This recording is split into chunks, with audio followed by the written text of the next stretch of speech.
Hello, everyone, and welcome to the Lori Clark Show. This episode of my podcast is brought to you with the help of Zoom Us, a video and audio conferencing interface. It's important to know that I'm in no way sponsored by Zoom. I just want to tell you how much I love it. It is very reliable, easy to use, and provides excellent audio and video files that my team and I produce to share the power of story with you. Another non-sponsored, couldn't do without, but just have to tell you how good it is Squarespace. When they say it is the all-in-one platform, it really is true. I go into the back end of my website multiple times a day, adjust things, post podcast, add links, and look at our show's analytics, which all sync across my devices. And when I need an image, Squarespace provides an excellent resource that's powered by Unsplash. Now for my most favorite feature, the Squarespace app. Being a working mom, there never seems to be enough time in my day. So when my daughter's in ballet, I sit in my car and upload, post, and manage everything on my website from the app. It's really cool and seamless. Squarespace is really, really simple and very dedicated to helping me create a brand of excellence. So with that, big shout out to Zoom, Squarespace, and Unsplash. Thank you for helping me tell people's stories. With that said, let's move on to the best part about today, the show. Please allow me to welcome my next guest on The Lori Clark Show.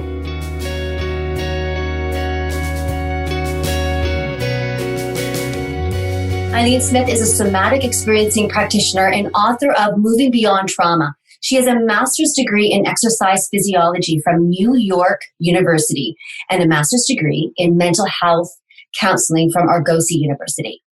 She's a trauma healer, speaker, and coach that teaches others to live a life of vitality and ease.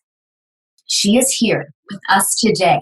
She recently wrote an article with mindbodygreen.com. Do you set boundaries or barriers? Here's why the difference matters. Here with me today to talk about boundaries or barriers, please welcome Ilene Smith. Can you talk to us about the confusion with a boundary or barrier? Because you, as you talk about in this article, the difference matters. And you explain you give a few scenarios of people. But would you tell us why we need to be aware of a difference here? Well, I think, and I think the way I approached it in the article, I talk about this in my own healing journey. Like that, when we first discover this idea of boundaries, right? Like, all of a sudden, like if we're in this healing process, we're like, oh my God, this light bulb goes off that, oh, I haven't been setting boundaries. I'm saying yes when I mean no. I'm doing things that I shouldn't be doing when right? But I've been there too, right? So then there's that moment, right? Whether you're in a therapeutic process or you figure it out some way, you're like, oh my God, I don't have boundaries. Right. So then the pendulum tends to swing the other way. And all of a sudden, everything's about a boundary. Like, no, I'm not doing any of that because I have to set boundaries. Yeah.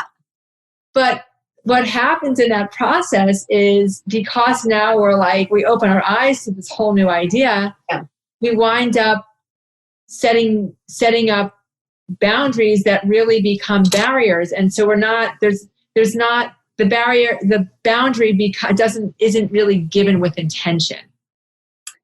Ooh. So if we don't have a boundary with an intention, then we're going to set up a roadblock.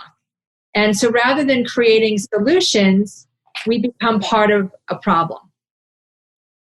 And so my feeling is that boundaries are about creating a healthy way to make sure your needs are met and make sure that the other person knows what is required of you and from them to create some sort of healthy balance. Because you're creating a boundary because perhaps that you feel or you sense or it's apparent that there is not a healthy balance either with you or with the person that you're in relationship with? Yes, exactly. So here we can use kids as an example, Yes. right? So I'm sure dealing Talk with to me, will ya?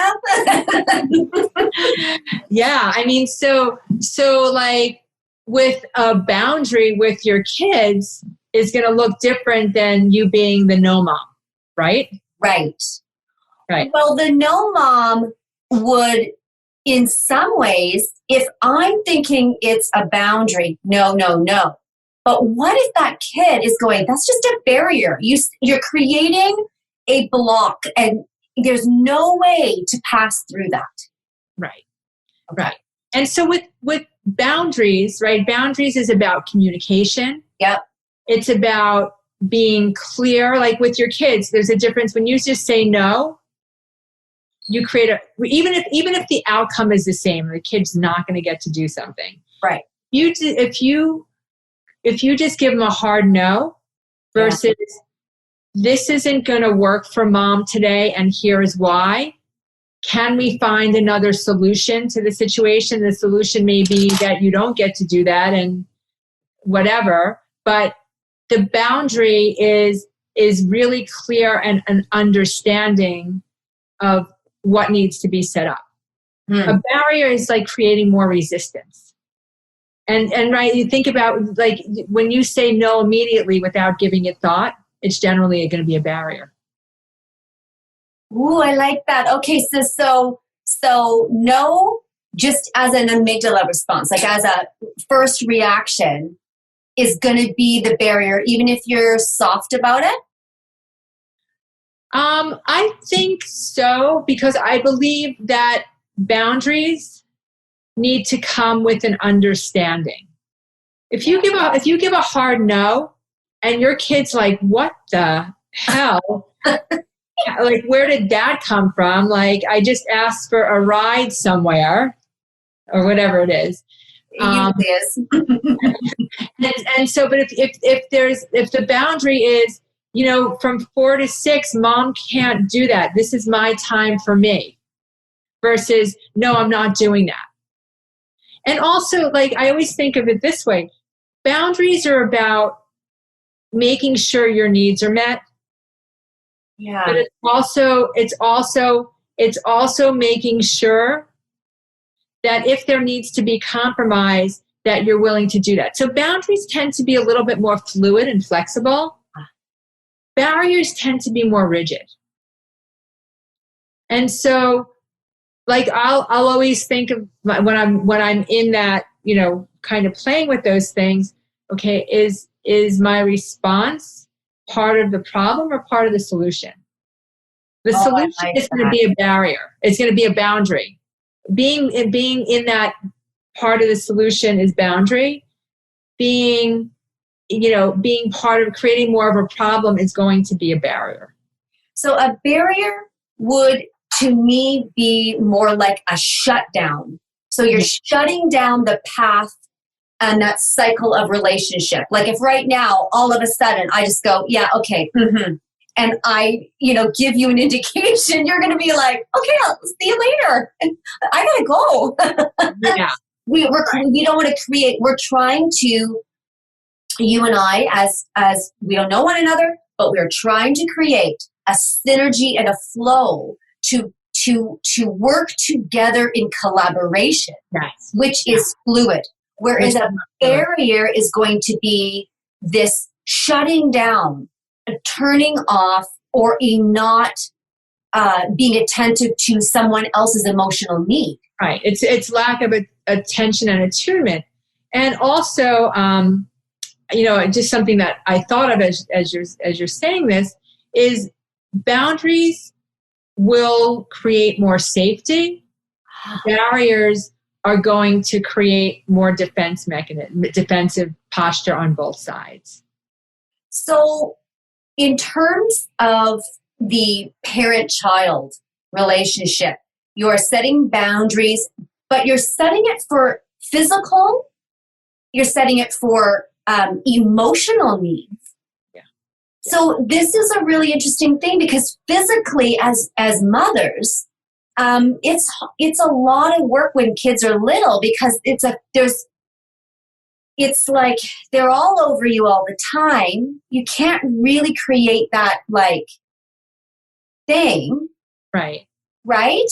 Mm-hmm. It's a very interesting dynamic. Talk to me about a physical barrier or a physical boundary.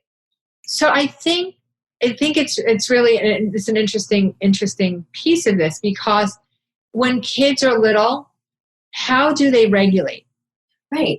They regulate through physical touch with the parent a lot of the time, especially very early on, especially pre-verbal is all going to be through physical. Yeah.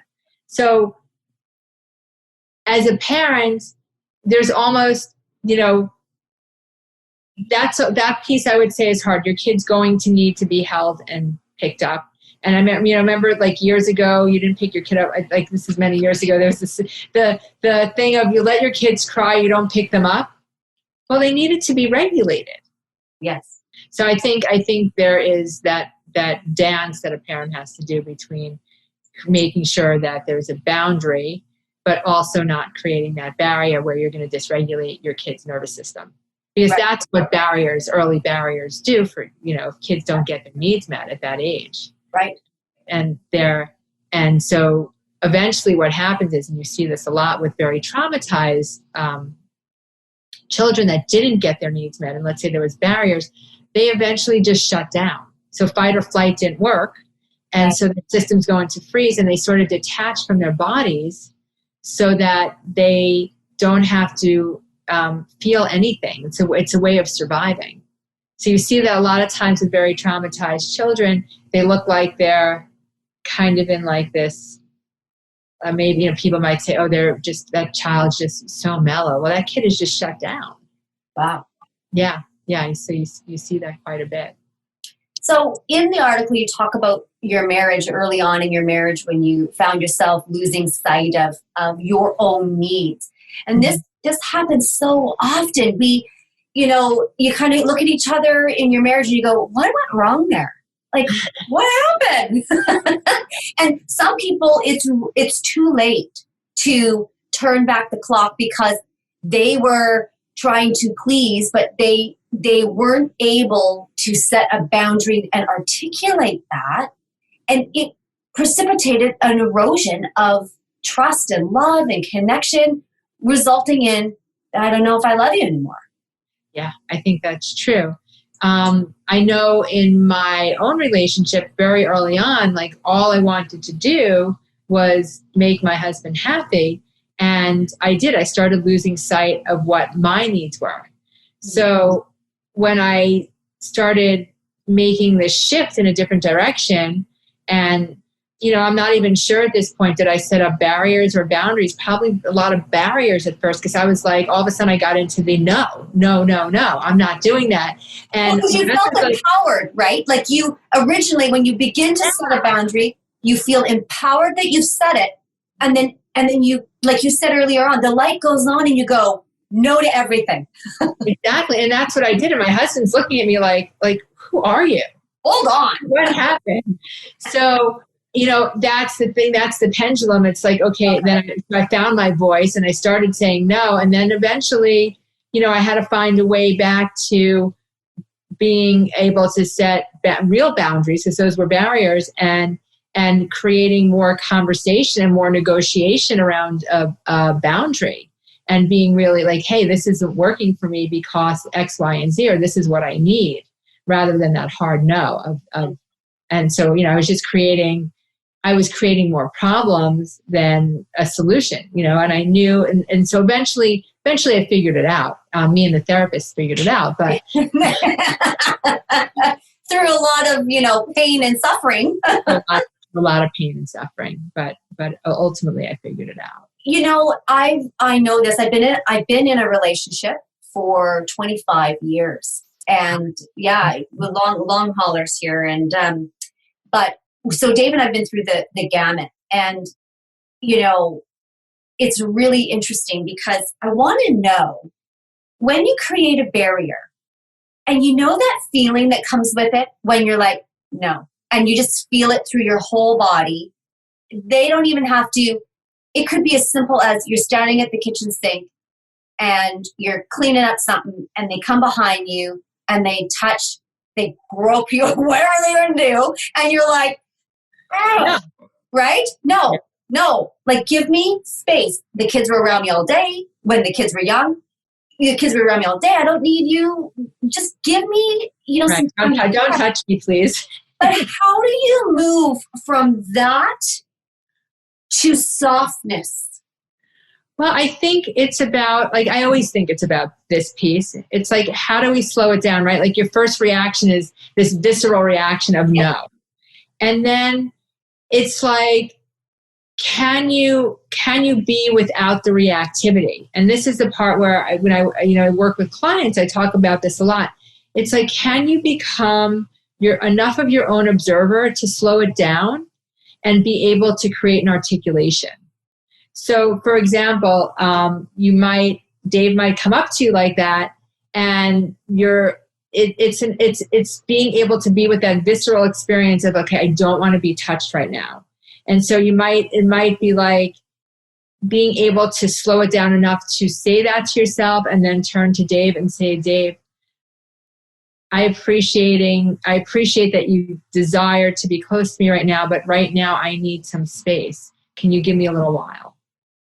Wow. So I always say, it's like, can we just put the pause? Can we put the pause button on enough not to be in that reactivity to then create some damage that we have to start cleaning up? Well, yeah, because there's barbed wires everywhere.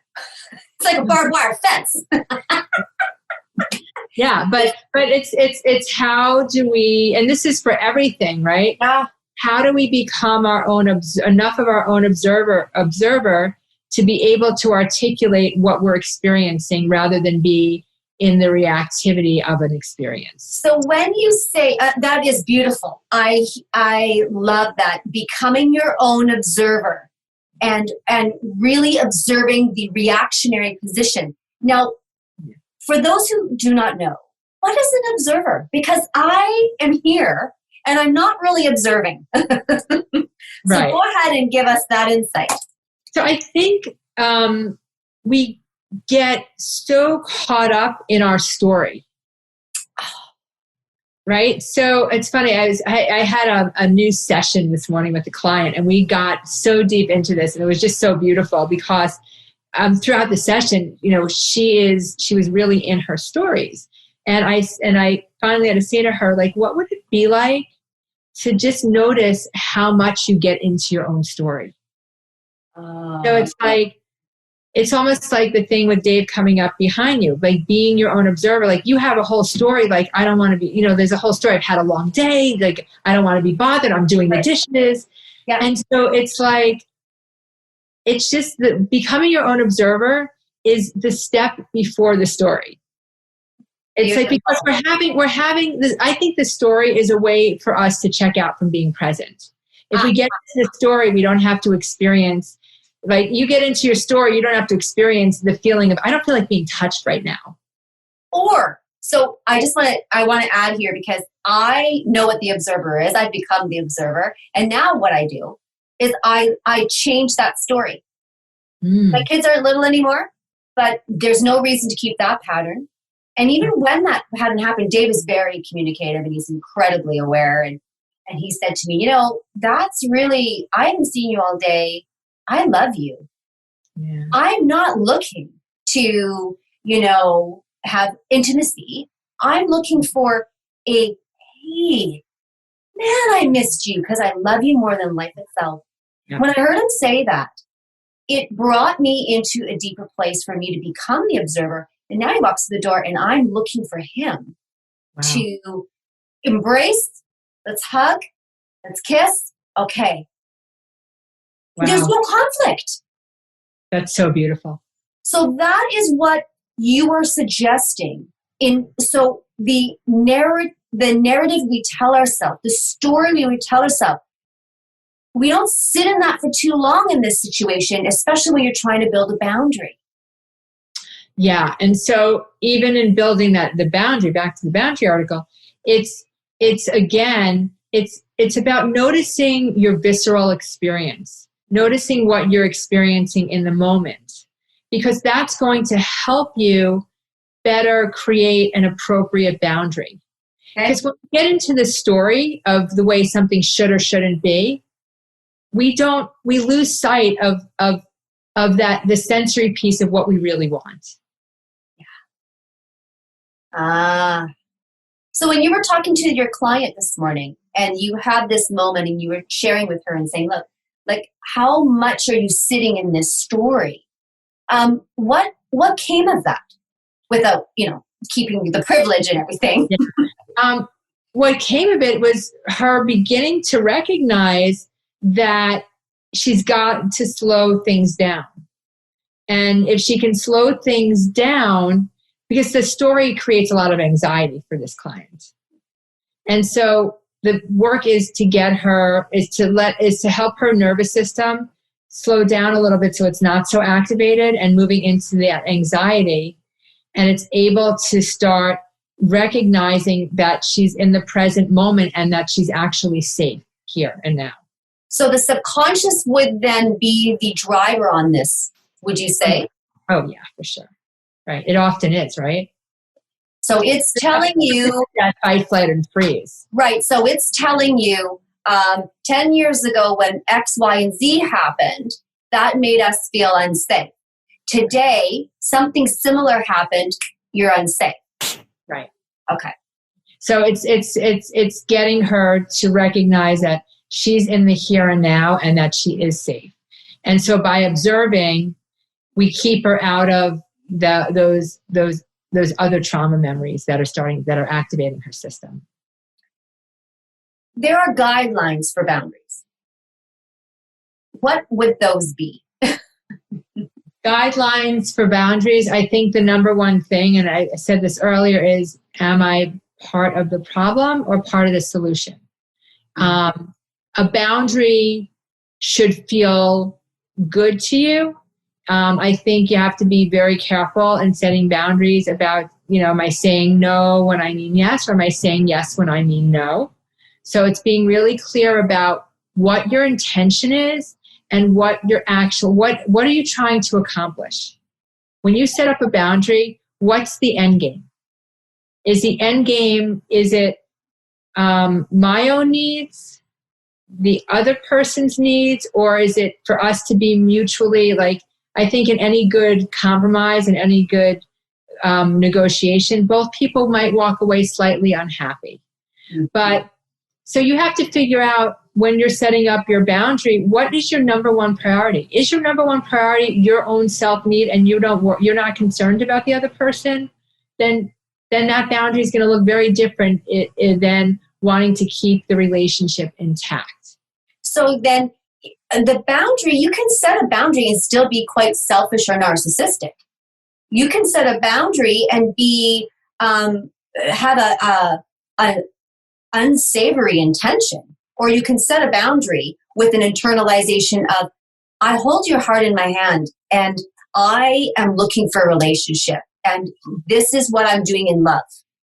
Right, but also, I mean, you can, sometimes when we set a boundary, and in a healthy way, we have to put our needs first. So I don't know if it's selfish or narcissistic. Sometimes that is the most important thing. Look, and sometimes we have someone who doesn't really understand that they want their needs to be put first, and sometimes we have to put our needs first. I think there's just a fine balance in any relationship. Where's their goodwill? Where's their intention? Where's their credits in the bank? And to be able to say, hey, this is what is needed for me right now. Well, and a boundary is really about where you are saying, okay, I'm done right here. Yeah. And then they. Yeah, I'm sorry, go ahead. Oh, and then they come into that. Right. Or I'm done right here for now. Perhaps there'll be a renegotiation of the boundary in a day or two from now, or an hour from now. But right now, this is where my boundary is. Just like you as a mom, that boundary is going to move from time to time. The boundary might be, no, I can't do that for you right now. I need some space and time for myself. I can in 3 hours from now. So a barrier is the roadblock or the block to intimacy. And intimacy being joy, just experiencing joy together, experiencing that moment together. Yes, very much. What happens when, you walk into your house after a busy day and you just sort of like are trying to unwind, and you know how that is, and people are coming at you and you just sort of answer, and you answer in a hard, sharp tone. No, just give me a second. So maybe the boundary is mom needs 15 minutes before she answers any questions. Set before, maybe the day before or something like that. Or whatever it is, it's about being really clear about what you need at that moment so that you're not in that reactive state. And I think when we set up good boundaries, we tend to be less reactive, because it's sort of sense we're in charge of what we're doing rather than trying to control something that feels maybe out of control. Well, it's balancing, would you say? Oh, for sure. Sure. Okay. So it's a pendulum that can go like back and forth, and it can swing back and forth in a conversation. Yeah. That's tricky. It's really tricky, but I think it's an art form. Setting good boundaries and not creating barriers is a total art form. And, I think the more that we practice doing it and communicating what we need and communicating in negotiation, the better we're going to be at setting up those boundaries and staying away from those barriers. What do you do when you set a boundary because you value the relationship and you say, look, I really can't talk to you about this because the person that you're talking to me about is someone that I love. So we have to set this boundary in our relationship where I will not be able to do that with you. And that person takes deep offense, and then they push against that boundary. How do you, and what would you suggest to people to in that moment keep to your boundary and set another one? Yeah. So it's a good question. The way I would respond to that is I would just call the person on it and say, hey, you're not respecting my needs here. Okay. And so this conversation can't go any further if you're not going to respect what my request is. The conversation ends there. And that to me is the boundary. Because if someone's not respecting your boundary, you have to continue to set more boundaries. And so that to me is not setting a barrier. That's about having mutual respect in a relationship. And if you're not getting it, someone's not respecting what your needs are, you have to set up even more solid boundaries. Well, and if you don't understand the power of a boundary, and that it doesn't have to be, just remind people that a boundary is, like you said, flow, flexible. It's kind, but firm. It's firm, and it's about being, I would say, when you set boundaries, it's about your self-respect. Ooh. It's about how are you respecting yourself. And so and I believe this, how we treat ourselves is how we're going to treat other people. So what do we do with those people who have mental health issues and we're in connection with them and it's hard?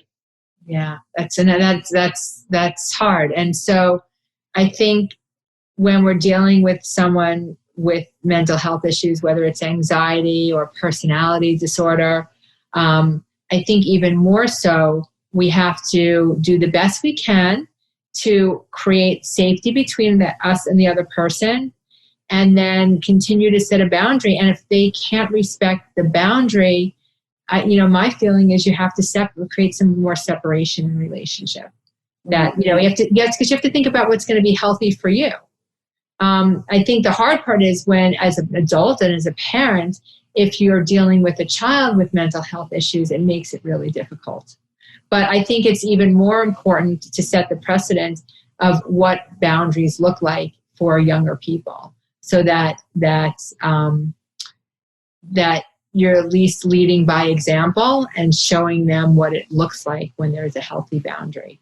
And they might resist it, but that to me is, you have to create that separation, and it can't be a problem. Could you give a few examples of that for those who maybe are struggling, where they're parents and they're going, I don't know how to set this boundary with my kid? Because a lot of people aren't, maybe they're not sure if they can diagnose something, or they haven't really sought any help, and they're just feeling it, they know it, but they're in that in-between stage. What would you offer to someone who is in that in-between stage? Well, I think it's really important, if you have concerns that your child does have some mental health issues, that you go and immediately get evaluated. Yes. I think one of the biggest things that I see with parents that have children that they are concerned of, that may have addiction issues or whatever, any other mental health issues, is parents are so fearful about the reactivity of their children. Yes. And as a parent, they have to set really clear boundaries and really communicate and be really clear on the intention. And I understand kids will threaten you. I'm moving out. I'm gonna do blank, blank, blank. Yeah.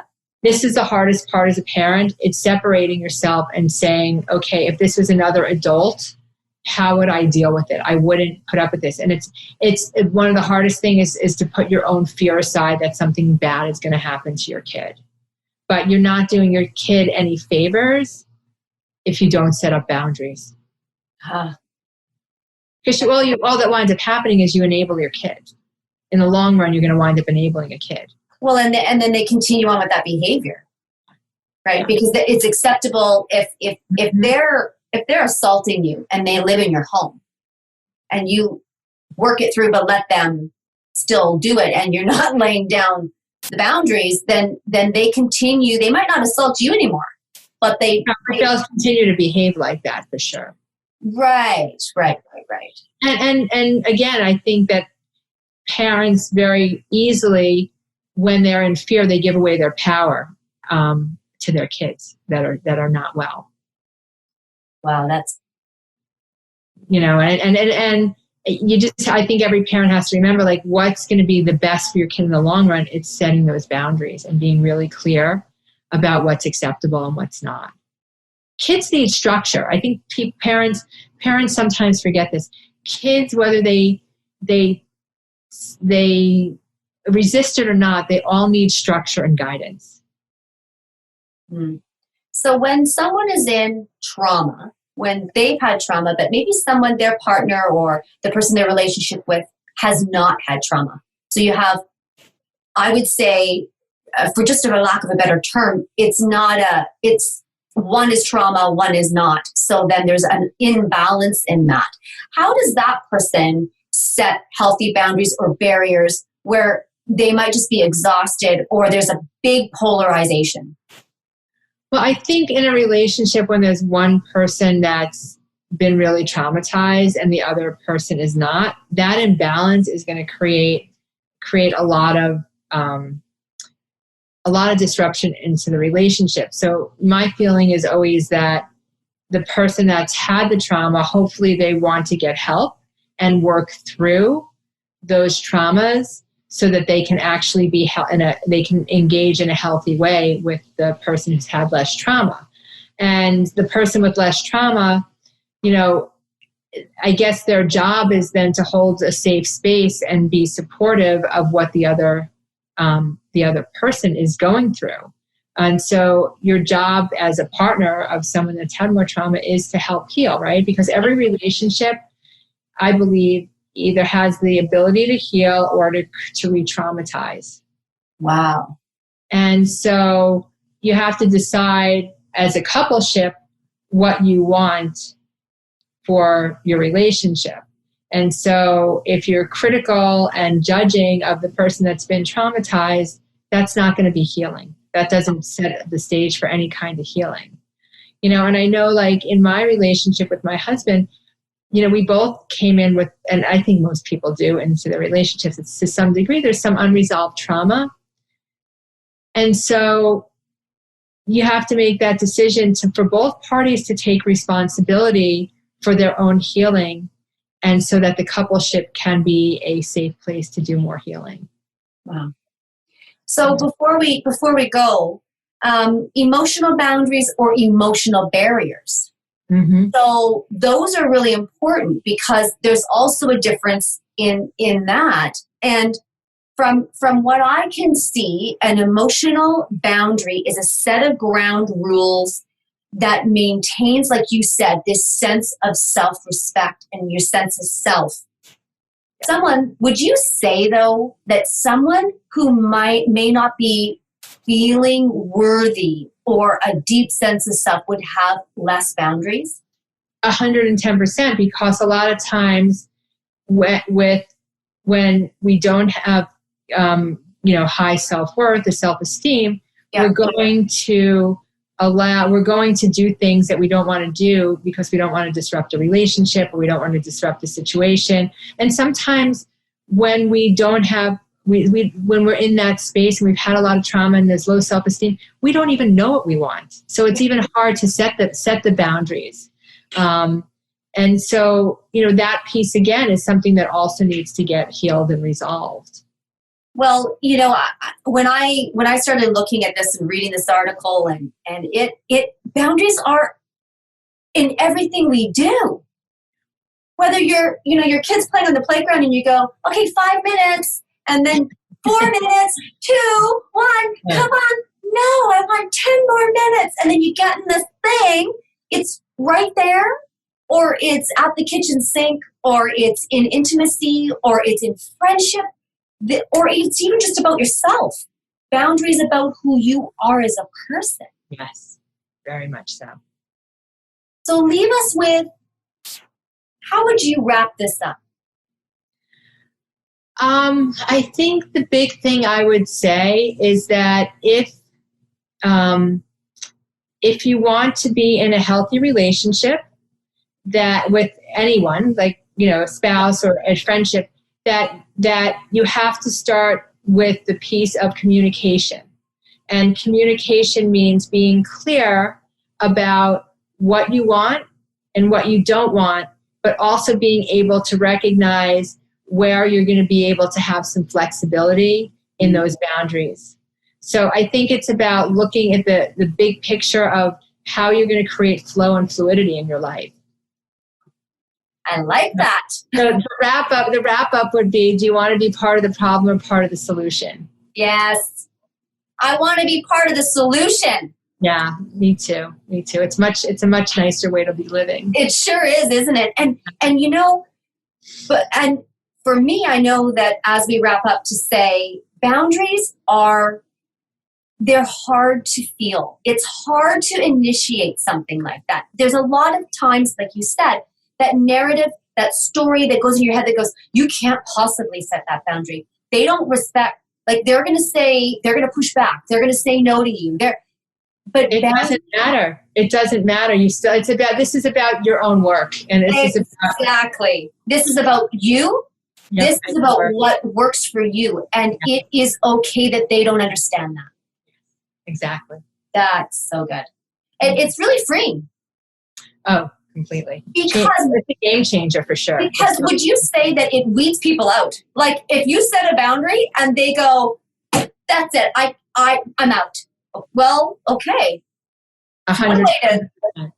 It's one way to get your relationship. Well, it's also a way to weed out who's respecting who you are and who's not respecting you. And if your boundaries are unhealthy, then you're feeding someone else's power.